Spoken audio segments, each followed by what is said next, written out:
যদি আমাদের কোনো কিছুর প্রয়োজন হয়, একজন মুমিন সর্বদা চায় কার কাছে? আরো জোরে বলেন, কার কাছে? আমরা আল্লাহ তাআলার কাছে চাই। এই চাওয়ার শিক্ষা আমাদেরকে আল্লাহ তাআলা দিয়েছেন।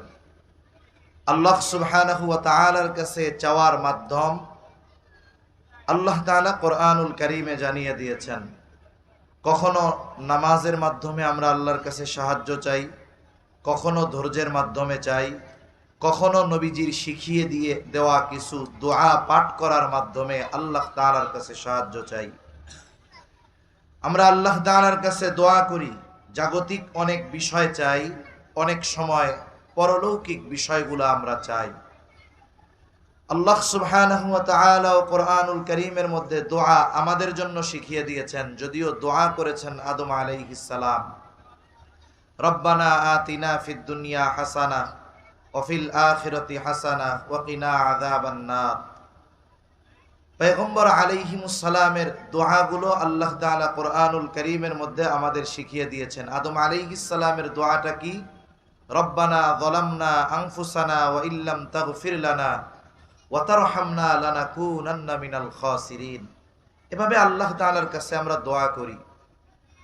অনেক সময় আমাদের অনেকের অভিযোগ অনুযোগ থাকে যে এত দোয়া আল্লাহ তাআলার কাছে করি, কিন্তু দোয়া মনে হয় আল্লাহ তাআলা কবুল করেন না। দোয়া কবুল হওয়ার জন্য কিছু শর্ত আছে।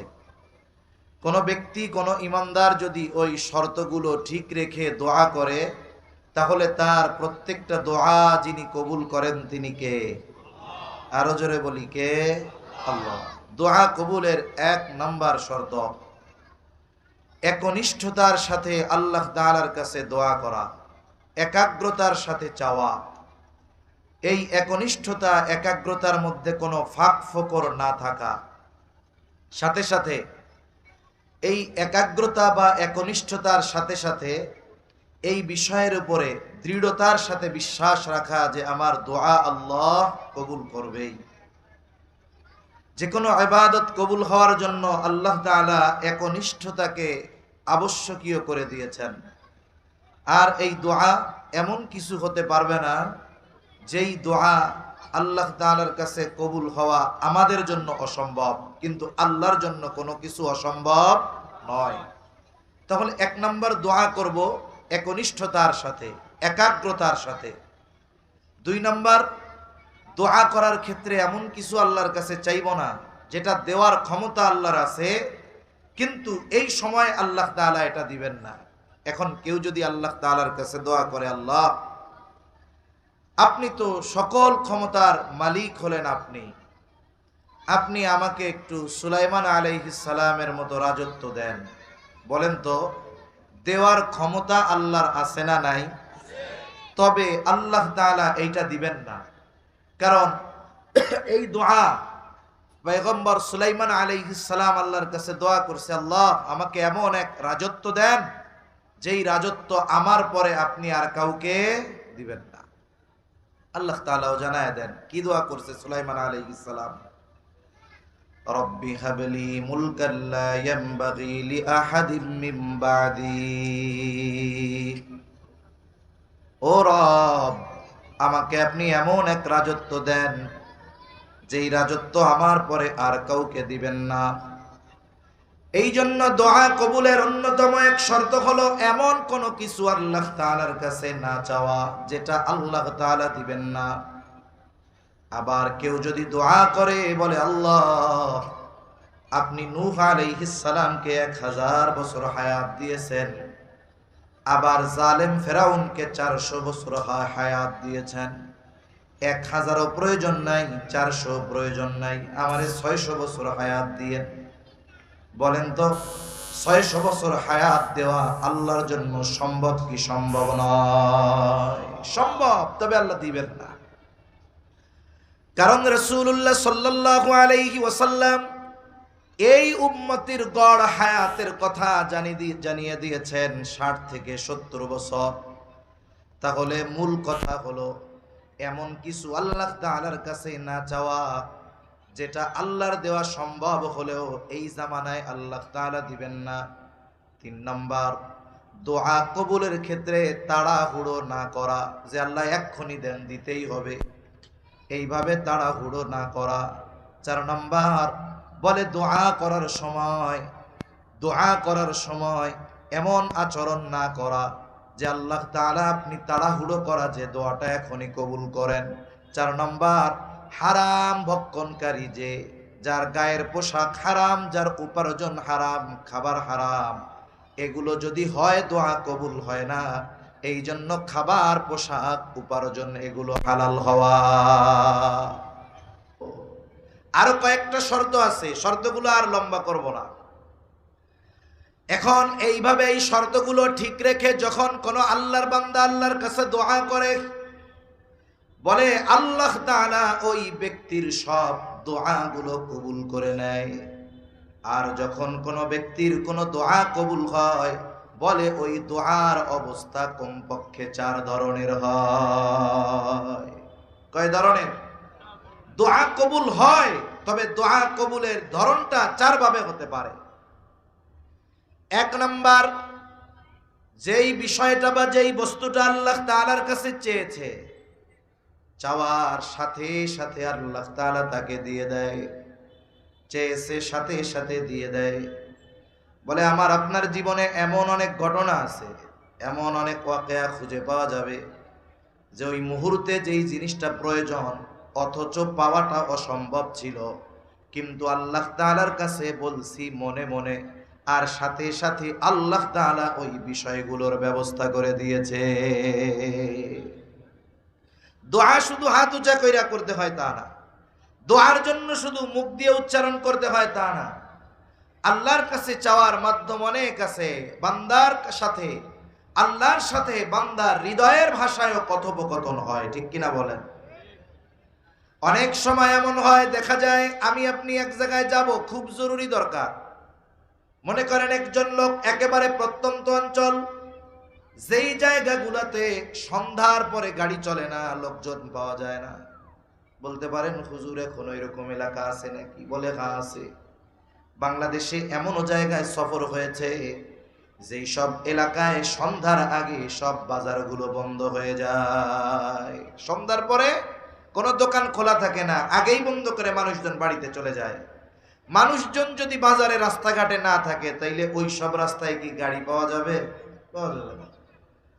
গভীর রাত, মনে করেন ওই ব্যক্তির সন্তান, স্ত্রী অথবা মা বাবা প্রচন্ড রকমের অসুস্থ হয়ে গেছে, রাত 3টা বাজে, যেখানে সন্ধ্যার পরে গাড়ি পাওয়া যায় না, রাত 3টায় গাড়ি পাওয়া অসম্ভব। এখন যদি ওই অসুস্থ ব্যক্তিকে হাসপাতালে না আনা যায়, তাহলে বড় ধরনের ক্ষতি হয়ে যেতে পারে। লোকটা বাড়ির থেকে বের হলো, সে নিজেও জানে রাস্তায় গেলে গাড়ি পাওয়া যাবে না, কিন্তু হাত উঁচু করে নয়, মুখ দিয়ে নয়, ও মনের ভাষায় আল্লাহ তাআলার কাছে বলে, আল্লাহ মুসিবতে পড়েছি, আপনি মুসিবত থেকে উদ্ধার করে। এই কথা দিলে দিলে বলতে বলতে রাস্তায় যখন গেল, দেখা গেল তার জন্য একটা অটো দাঁড়ায় আছে। জিজ্ঞাসা করে যাবা কই? বলে আমি তো যাব থানা শহরে। কেন? বলে আমার আত্মীয় আসবে, ওইখানে গাড়ি থেকে নামবে, আমার রাত 3টার সময় ওইখানে থাকতে বলছে। তাহলে দেখুন, ওর যাওয়া দরকার যেই জায়গায়, আল্লাহ তাআলা এরও প্রয়োজনটা দিয়েছে ওই জায়গায়। কেমন যেন ওই গাড়িওয়ালা এই ব্যক্তির জন্য অপেক্ষা করতেছে। এই যে দোয়া করার সাথে সাথে দোয়া কবুল হলো, এই ধরনের সাথে সাথে দোয়া কবুল হওয়ার ঘটনা আমার আপনার জীবনে কম বেশি প্রতিনিয়ত ঘটে, কিন্তু আমরা খেয়াল করি না। এই বিষয়গুলো যদি আমরা খেয়াল করতাম, তাইলে বুঝতে পারতাম যে চাইছি যেটা, দরকার যেটা, এটা আল্লাহর সাথে সাথে দিয়ে দিয়েছে। তাহলে দোয়া কবুলের শর্ত ঠিক রেখে দোয়া করলে ওই দোয়া কবুল হয়। তবে দোয়ার প্রথম অবস্থা হয় যে আল্লাহ তাআলা হয়তো যেটা চেয়েছে সাথে সাথে দিয়া দেয়। 2 নাম্বার বিষয়, আল্লাহ তাআলার কাছে দোয়া করবার পর, কিছু চাবার পর বান্দা যেটা চেয়েছে আল্লাহ সেটা দেয় না, বরং আল্লাহ তাআলা ওই চাওয়া জিনিসের বিকল্প ভালো আরেকটা জিনিস তাকে দিয়ে দেয়। অল্টারনেটিভ, বিকল্প কোনো কিছু আল্লাহ তাআলা দেন। কারণ কোন জিনিসের মধ্যে কল্যাণ আছে, কোনটার মধ্যে অকল্যাণ আছে, আমার আপনার চোখে ভালো লাগলেও সেটার মধ্যে অকল্যাণ যদি থাকে, জানেন কে? আল্লাহ। হয়তো আমি আপনি চাইছি ভালো কোনো জিনিস, কিন্তু আল্লাহ দেন নাই, আল্লাহ দিয়েছেন অন্য কিছু। অনেক সময় দোয়ার মাধ্যমে কি হয়, মানুষ আল্লাহর কাছে দোয়া করে, দুনিয়ার চায়, অনেক জিনিস চায়, সব শর্ত ঠিক আছে, এরপরেও সে মনে করে দোয়া কবুল হয় নাই। অথচ ওই দোয়ার বদৌলতে আল্লাহ তাআলা তাকে অনেক বড় বিপদ আপদ মুসিবত থেকে হেফাজত করে। দোয়ার ৩ নম্বর অবস্থা, আল্লাহ রাব্বুল আলামিন দোয়ার বস্তু নগদেও দেন না, বিকল্প কোনো কিছু দেন না, বলে দেন তবে সেটা বিলম্বে দেন। একজন আল্লাহর বান্দা 2010 সাল থেকে দোয়া করে, বলে আল্লাহ আমার একটু আপনার ঘর নবীর রওজা জিয়ারতের তৌফিক দেন, সুযোগ দেন। দোয়া করতেছে, সে 2024 সালে আল্লাহর ঘর আর নবীর রওজা জিয়ারতের সুযোগ পেয়েছে। তাহলে দোয়া করছে 10 সালে, দিছে আল্লাহ 14 সালে। তাহলে দোয়ার তৃতীয় অবস্থা হলো বান্দাকে আল্লাহ তাআলা তার চাওয়া বস্তু দেন, তবে সাথে সাথেও নয়, বিকল্প কোনো কিছু নয়, বরং বিলম্বে আল্লাহ তাআলা দেয়। 4 নম্বর অবস্থা, বলে দুনিয়ায় দেন না, বিলম্বেও দেন না, বিকল্পও দেন না, নগদেও দেন না, বরং বান্দার ওই চাওয়ার প্রতিদানটা আল্লাহ আখিরাতের জন্য রেখে দেয়। কিয়ামতের দিন বান্দার হাতে যখন আল্লাহ তাআলা আমলনামা পৌঁছায়া দিবে, প্রত্যেকের হাতে প্রত্যেকের আমলনামা পৌঁছায়া যাবে। আমলনামা যেই ভাষায় হোক না কেন, মানুষ যত গণ্ড মূর্খ হোক না কেন, সকলকে আমলনামা পড়বার যোগ্যতা যিনি দিবেন তিনি কে? সবাই আমরা আমাদের আমলনামা পড়তে পারবো। এইবার বান্দা আমলনামা পড়বে, এক পাশে আমল আর এক পাশে সওয়াব। সে দেখবে আমার গোটা হায়াতের নামাজের সওয়াব এত, রোজার সওয়াব এত, দান সাদকার সওয়াব এত, মানুষকে ভালো আচরণ করেছি মানুষের সাথে তার সওয়াব এত, জিকিরের সওয়াব এত। এইভাবে এক পাশে আমল আর এক পাশে তার ওই আমলের বিনিময়ে প্রাপ্ত সওয়াবগুলো লেখা থাকবে। এক পাশে সর্বশেষ বিশাল এক সওয়াবের পরিমাণ লেখা থাকবে, কিন্তু তার বিপরীতে বড় কোনো আমল পরিলক্ষিত হবে না। বান্দা এবার অবাক হয়ে আল্লাহ তাআলার কাছে জিজ্ঞাসা করবে, বলবে আল্লাহ নামাজের সওয়াব, রোজার সওয়াব, হজের সওয়াব, যাকাতের সওয়াব সবগুলো বুঝতে পারলাম, কিন্তু এই পাশে বিশাল এক সওয়াবের পরিমাণ, কিন্তু উল্লেখযোগ্য কোন আমল তো দেখি না, কোন আমলের কারণে এত সওয়াব আল্লাহ দিলেন? আল্লাহ তাআলা তখন বলবে, বান্দা তুমি যে দুনিয়ায় আমি আল্লাহর কাছে দোয়া করতে চাইতা, ও বান্দা তুমি মনে করতা যে তোমার ওই চাওয়া জিনিস আমি তোমারে দেই নাই, এই জন্য হতাশ হইতা, বলতা আরে পাইলাম না, দোয়া মনে হয় আল্লাহ তাআলা কবুল করে না। বলে বান্দা তোমার ওই চাওয়া বস্তুগুলো তোমার কল্যাণের জন্যই আমি দুনিয়ায় দেই নাই। ওই যে দুনিয়ায় যেই চাওয়া বস্তুগুলা দেই নাই, ওই বস্তুগুলো দুনিয়ায় না দিয়ে আজকে তোমার আমলনামায় সওয়াবের পাহাড় দিয়ে দেওয়া হয়েছে। লোকটা এবার আল্লাহর কাছে বলবে, আল্লাহ তাইলে দুনিয়ায় যেগুলো দিছিলেন ওইগুলো দুনিয়ায় না দিয়ে সব একসাথে আখিরাতে দিতেন, তাইলেই না ভালো হইতো। তার মানে দুনিয়াতে যদি দোয়ার শর্ত ঠিক রেখে এমন কোন কিছু আমাদের মনে হয় যে আমাদের দোয়া মনে হয় কবুল হচ্ছে না, এটা মনে হয় আল্লাহ দিচ্ছে না, হতাশ হওয়া যাবে না, বরং ওই চাওয়াকে আরো বড় পরিমাণে আখিরাতে আমাদের দিবেন কে? আল্লাহ তাআলা দিবেন। এজন্য দোয়া কবুলের ব্যাপারে হতাশ হওয়া যাবে না, নিরাশ হওয়া যাবে না, এটাও দোয়া কবুলের অন্যতম এক শর্ত। দোয়া করার সাথে সাথে নিরাশ হওয়া যাবে না, আল্লাহ মনে হয় কবুল করবে না, এটা করা যাবে না। কেউ যদি মনে করে আল্লাহ মনে হয় কবুল করবে না, তাহলে দোয়া কবুলের ক্ষমতার ব্যাপারে আল্লাহকে অক্ষম মনে করা হবে। কিন্তু সকল চাওয়া দেওয়ার ক্ষমতা আল্লাহর আছে না নাই? অবশ্যই আছে। এই জন্য দোয়া করার ক্ষেত্রে আমরা কখনো কার্পণ্যতা করব না, বরং দোয়া হলো এমন এক অস্ত্র যার মাধ্যমে অসম্ভবকে সম্ভব করা যায়। দোয়া এটা এমন এক অস্ত্র যার মাধ্যমে অসম্ভবকে সম্ভব করা যায়। তিরমিজির বর্ণনা আসছে, দোয়ার মাধ্যমে বান্দা তার ভাগ্যের পরিবর্তন ঘটাতে পারে।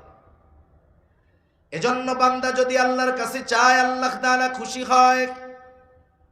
আল্লাহ তাআলা এই জন্য বলেন, ওয়া ক্বালা রাব্বুকুম উদউনি আস্তাজিব লাকুম। আল্লাহ সুবহানাহু ওয়া তাআলা জানায় দেন, বান্দা উদউনি আস্তাজিব লাকুম, আমাকে তোমরা ডাকো, আমি তোমাদের ডাকের সাড়া দিব। তাহলে যেই বান্দা আল্লাহকে ডাকে, বান্দার ডাকের সাড়া যিনি দেন তিনি কে? তবে এই ডাকাটা হতে হবে দৃঢ়তার সাথে, ইস্তেকামাতের সাথে, একনিষ্ঠতার সাথে ডাকতে হবে। এই যে দৃঢ়তা, একনিষ্ঠতা, এটার অনেক দাম। কারণ দুনিয়ার মানুষ জাগতিক বিষয়ে সফলতা অর্জনের অন্যতম মাধ্যম একনিষ্ঠতা আর দৃঢ়তা। এগুলোর মাধ্যমে মানুষ জাগতিক সফলতা অর্জন করতে পারে। আর যদি একনিষ্ঠতার সাথে, দৃঢ়তার সাথে আল্লাহকে ডাকে, তাহলে ওই ডাকের সাড়া আল্লাহ দিবেন কি দিবেন না? দিবেন। এই জন্য দৃঢ়তা বড় এক জিনিস।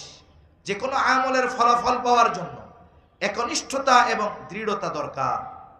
দৃঢ়তা আর একনিষ্ঠতার সাথে যে কোনো আমল করলে ওই আমলের ফল আল্লাহর পক্ষ থেকে পাওয়া যায়। দুনিয়ায় না পাওয়া গেলে আখিরাতেও পাওয়া যাবে।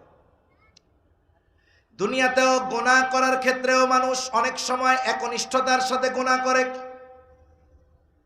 এমনও হয় কোন পাপী সে যদি একনিষ্ঠতা আর দৃঢ়তার সাথে আল্লাহ তাআলাকে ডাকে, আল্লাহ তার ডাকেও সাড়া দেয়।